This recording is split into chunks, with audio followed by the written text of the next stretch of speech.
The Hitchhiker's Guide to the Galaxy by Douglas Adams, Chapter 8.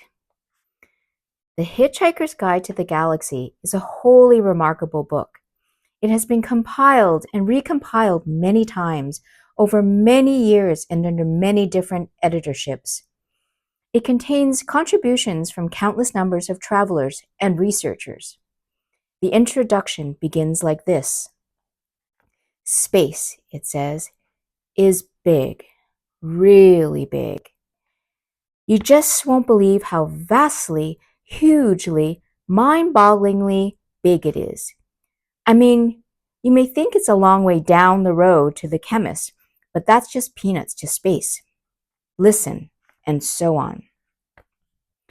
After a while, the style settles down a bit, and he begins to tell you things you really need to know, like the fact that the fabulously beautiful planet Bacelamin is now so worried about the cumulative erosion by 10 billion visiting tourists a year that any net imbalance between the amount you eat and the amount you excrete whilst on the planet is surgically removed from your body weight when you leave. So every time you go to the lavatory, it is vitally important to get a receipt. To be fair, though, when confronted by the sheer enormity of the distances between the stars, better minds than the one responsible for the guide's introduction have faltered. Some invite you to consider for a moment a peanut in Reading and a small walnut in Johannesburg, and other such dizzying concepts. The simple truth is that interstellar distances will not fit into the human imagination. Even light, which travels so fast that it takes most races thousands of years to realize that it travels at all, takes time to journey between the stars. It takes 8 minutes to journey from the star Sol to the place where the Earth used to be, and 4 years more to arrive at Sol's nearest stellar neighbor, Alpha Proxima.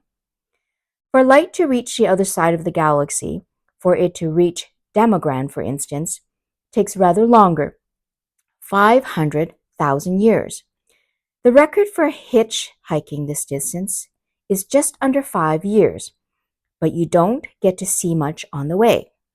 The Hitchhiker's Guide to the Galaxy says that if you hold a lungful of air, you can survive in the total vacuum of space for about 30 seconds. However, it does go on to say that with what space being the mind-boggling size it is, the chances of getting picked up by another ship within those 30 seconds are 2 to the power of 276,709 to 1 against.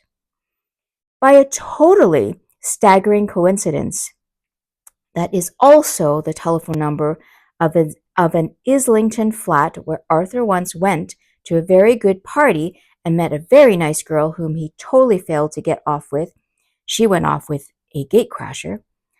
Though the planet Earth, the Islington flat, and the telephone have all now been demolished, it is comforting to reflect that they are all in some small way commemorated by the fact that 29 seconds later, Ford and Arthur were rescued.